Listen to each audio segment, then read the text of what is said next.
नमस्कार विद्यार्थी मित्रा, अल्फाबेटिक सिरीज चॅप्टर मधला एक प्रश्न आज मी तुझ्यासाठी घेऊन आलोय. बघ कसा सोडवायचा.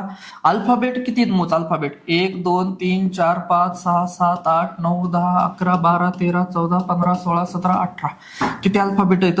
18. मग आपल्याला 18चे फॅक्टर पाडायचे. 18चे फॅक्टर कुठले येतील बघा. 6 एक येईल आणि 3 एक येईल. 6×3=18. आता ही सिरीज एक तर 6 मध्ये असेल किंवा 3 मध्ये असेल. बघा आपण अगोदर सुरुवातीला 6 मध्ये बघू. 1 2 3 4 5 6. 1 2 3 4 5 6. 1 2 3 4 5 6. इथपर्यंत समजलं. बघ आता सुरुवात ए ने होते, इथे सुरुवात ए न झाली. शेवट बी न होतो, इथे शेवट बी न झालाय. 2 नंबरला सी आहे, बघ इथे 2 नंबरला सी. म्हणजे 6च्या फॅक्टर मध्ये आपली ही सिरीज बसते.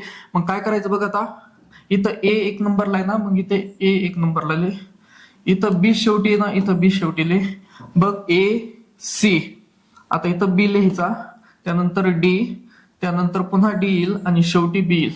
म्हणजे बघ पर्याय काय असेल. बी डी ए बी आणि इथं 2 नंबरला काय आहे, सी आहे. इथं काय येईल, सी.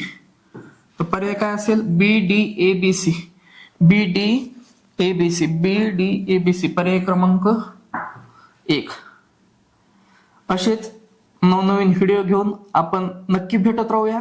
धन्यवाद.